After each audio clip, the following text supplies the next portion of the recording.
अस्सलाम वालेकुम, hello everyone. उम्मीद है कि आप सब ठीक होंगे। हम भी यहाँ पे ठीक है अल्हम्दुलिल्लाह।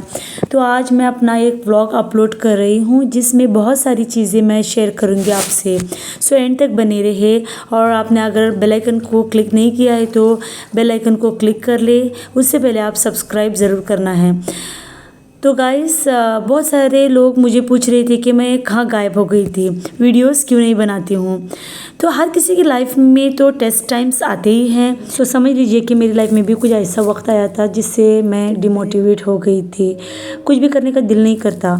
ये इसलिए होता है कि या हेल्थ इश्यूज़ की वजह से हो सकता है। अगर कुछ हेल्थ प्रॉब्लम है तो आपको पता है कि कोई भी काम करने का मन नहीं करता है, या फिर कोई और दूसरी बात होती है, या किसी की बातों से हमारे कॉन्फिडेंस लेवल में जो है ना छेद हो जाती है कि हम रुके रह जाते हैं, कुछ भी करने का मन नहीं करता। तो गलती उन लोगों की नहीं जो साथ सच बोलने के चक्कर में ना दूसरों की लाइफ में बहुत सारे चेंजेस लाते हैं। गलतियाँ क्या होती है, हम लोगों की होती है कि हम लोग है ना इन जैसे जो लोग बातें करते हैं उनकी बातों को सीरियसली लेते हैं और अपनी लाइफ में चेंजेस लाते हैं। लोगों की सोच हम बदल नहीं सकते। ज़रूरी नहीं है हमारे हर एक काम लोगों को पसंद आया। अगर कोई कुछ कर रहा है, वीडियोस बना रहा है, वॉइस ओवर कर रहा है, उसमें बहुत मेहनत चाहिए होती है, नई नई चीज़ें सीखनी होती है। और उसमें गलतियों पे गलतियाँ होती ही है, क्योंकि गलतियाँ करने से ही एक नई चीज़ सीखता है। अगर हम लोग गलतियाँ करें और कोई हमें कमेंट करें तो हमें आगे बढ़ने से ये रोकता नहीं है, बल्कि हमें इन बातों से आगे बढ़ना चाहिए। इस बात पर मुझे एक कहानी याद आई। या कहानी इसलिए कि बहुत सालों पहले हो गई थी, जब मेरी शादी भी नहीं हुई थी। मैं 9th और 10th के स्टूडेंट्स को मैं मैथ्स और साइंस पढ़ाती थी हाई स्कूल में।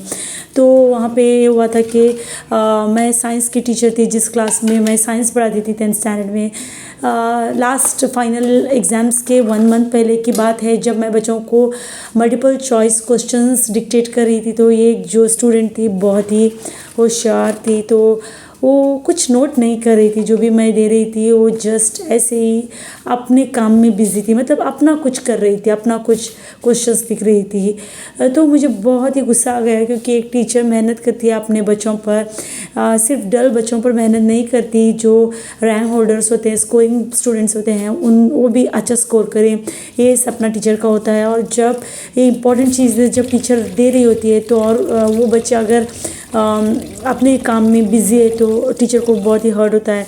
तब मुझे बहुत हर्ट हुआ। मुझे लगा कि ये लड़की एकदम इग्नोर कर रही है। और उस वक्त मैं बहुत ही स्ट्रिक्ट टीचर हुआ करती थी, बहुत कम ही स्माइल करती थी अपनी क्लास में। इसलिए मैंने उस बच्ची को ठहरा दिया और उसे डांट दिया। उसके बाद से वो लड़की मुझसे नज़रें मिलानी बंद कर दी, जिसकी मतलब फेवरेट टीचर में से ही थी मैं।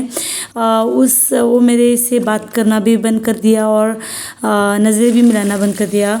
वो लड़की और उसके फ्रेंड्स मुझसे दूरी रहा करते थे, क्योंकि बहुत ही स्ट्रिक्ट भी हुआ करती थी मैं। जब फेयरवेल फंक्शन हुआ तो उसने मुझे शेयर किया कि मेरी बातों से उसे बहुत हर्ट हुआ था और उसने 4 दिनों तक बहुत रोया था।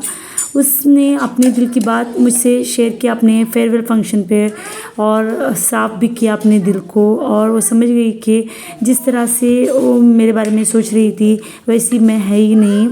सिर्फ क्लास में स्ट्रिक्ट रहती हूँ, क्लास के बाहर वो जो टीचर क्लास में थी वो बाहर उस तरह की नहीं हूँ। इसलिए जब भी हमें कोई कुछ बोलते हैं, हमें हर्ट होता है, तो हमें किसी और से शेयर करना चाहिए।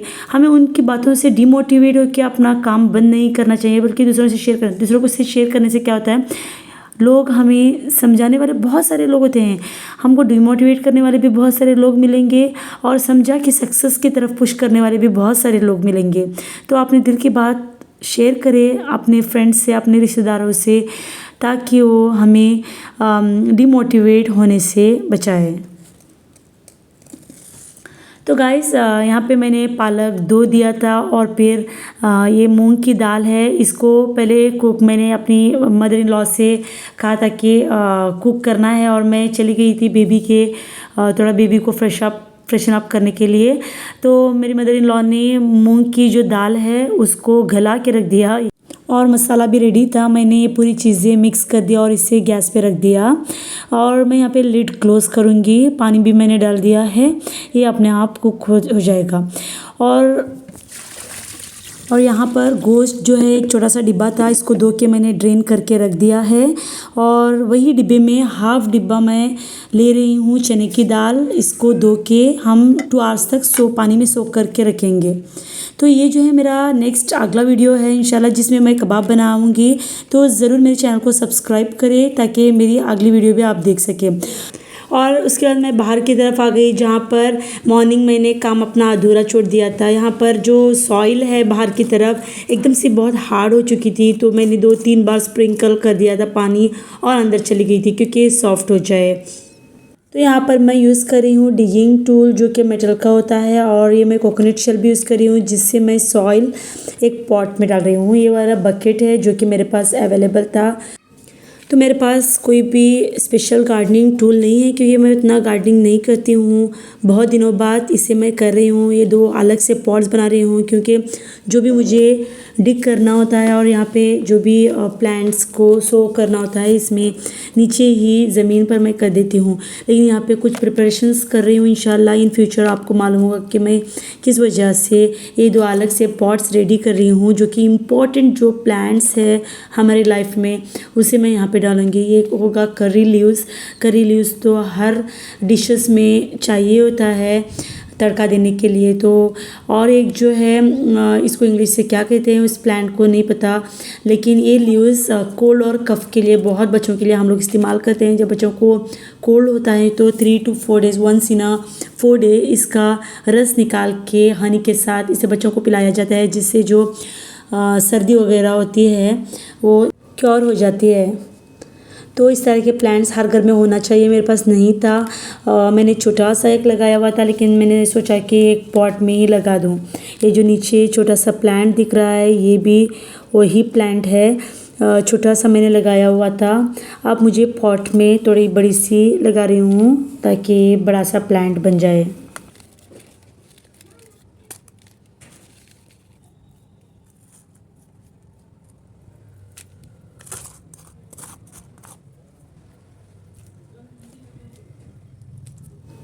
अगर आप ये वीडियो देख रहे हैं तो थोड़ा सा बाकी है तो एंड तक बने रहें, और जाने से पहले चैनल को सब्सक्राइब ज़रूर करें, बेल आइकन को क्लिक करें, और आपको ये वीडियो कैसा लगा है ज़रूर कमेंट करके बताएं। तो यहाँ पर मेरा मुन्ना भी मेरे साथ बाहर आ गया था। छोटा बेबी जो है अंदर की तरफ है, आवाज़ें दे रहा है क्योंकि वो भी बाहर आना चाहता है। तो ये बच्चों को क्या होता है कि अंदर बैठने का इनका दिल ही नहीं करता, बाहर मिट्टी में आना, क्योंकि बच्चों की यही लाइफ होती है। हम लोग क्या करते हैं कि ये बहुत कपड़े गंदे कर देते हैं और घर ख़राब हो जाता है, इसलिए हम लोग लॉक करके रख देते हैं क्योंकि बच्चे बाहर न जाएं, क्योंकि घर की हालत ख़राब कर देते हैं। जब हम जिस दिन दरवाज़े खुले छोड़ देते हैं विदाउट लॉक किए हुए, तो बच्चे बार बार बाहर की तरफ आते हैं, मिट्टी खेलते हैं। ये सब हेल्थ वाइज बहुत अच्छा होता है, लेकिन क्या होता है कि घर बहुत ख़राब होता है, डस्ट होता है घर में बहुत। अगर पता नहीं साफ़ सफाई के जो चक्कर में हम बच्चों को ऐसी चीज़ों से दूर रखते हैं जो हेल्थ वाइज उनके लिए बहुत अच्छा होता है। उनको जो न्यूट्रिशन मिलनी होती है वही सॉइल में बच्चे चलने से, इसी में खेलने से बच्चों को न्यूट्रिशन होती है, लेकिन हम लोगों को इस चीज़ से बहुत एलर्जी होती है पेरेंट्स को। तो आप लोग भी अपने चीज़ें शेयर करें कि आपके बच्चों को आप किस तरह से बाहर जाने से कंट्रोल करते हैं और किस तरह से आप बच्चों के साथ बाहर की तरफ मिट्टी में खेलते हैं। जो भी है आप ज़रूर मुझे कमेंट करके बताएं। तो गाइज़ यहाँ पे मैंने 2 प्लांट्स रेडी कर दिए थे। एक करी लीव्स बड़ा वाला प्लांट ऑलरेडी है, मैंने वो नहीं निकाला क्योंकि ये जो बेबी प्लांट्स है इसको मैंने पॉट में लगा दिया है। ये दोनों प्लांट्स हमारे लिए बहुत ही इम्पोर्टेंट है। तो बहुत दिनों से एक अजीब उलझन में फंसी हुई हूँ मैं। एक जो चीज़ होनी चाहिए थी बिल्कुल नहीं हो रही है, तो शायद पता नहीं ये क्या रुकावट है। आप ज़रूर मेरे लिए दुआ करें कि जो रुकावटें हैं ये निकल जाए सामने से, और फिर मेरी जो चीज़ें हैं आसानी से हो जाए। वो क्या चीज़ों के बारे में मैं आपसे इंशाल्लाह इन फ्यूचर वीडियोस शेयर करूँगी, तो मेरे साथ बने रहे मेरे चैनल को सब्सक्राइब करके। तो यहाँ पे 2 प्लांट्स मैंने लगा दिए हैं दोनों पॉट्स में। उसके बाद मैं चलती हूँ अंदर की तरफ, जहाँ पे मैंने गैस पे रखा था पालक, तो देखिए कि किस तरह से हो गया है, ऑलरेडी फुली डन है, खाने के जैसा है। अब मैंने लंच के लिए जो भी करे हूँ, आज नॉन वेज तो नहीं है तो फुल वेज है। तो यहाँ पे जो है वाटरमेलन जूस है जो मैंने एक दिन पहले ही इसे बना के रख दिया था। इसमें शुगर वगैरह ऐड नहीं किया हुआ था, जस्ट इसको मिक्सी में ग्राइंड करके मैंने रख दिया था। तो हम बाहर की तरफ से आ गए तो बहुत ही थके हारे थे, तो मैंने इसमें शुगर मिला दिया और फ्रिज से निकला हुआ था, ये ऑलरेडी कोल्ड था और हमने पी लिया। तो ये बहुत यम्मी सा था और मूड रिफ़्रेशिंग था। और थोड़ी देर बाद जब बच्चे स्कूल से आ गए तो लंच प्रिपरेशन, तो यहाँ पे लंच के लिए मैंने लिया है राइस और फुल वेजिटेबल्स है। यहाँ पे वाइट बीन्स जो एक दिन रात में मैंने बना के रख दिया था और क्यूकम्बर सलाद था। तो ये फुल वेजिटेबल मील्स है, जिसको भी खाना है वो लोग आ सकते हैं। तो यहाँ पे मैं अपना वीडियो एंड अप करती हूँ। इंशाल्लाह हम बहुत जल्द मिलेंगे एक नए वीडियो के साथ। सी यू नेक्स्ट टाइम। अल्लाह हाफिज़।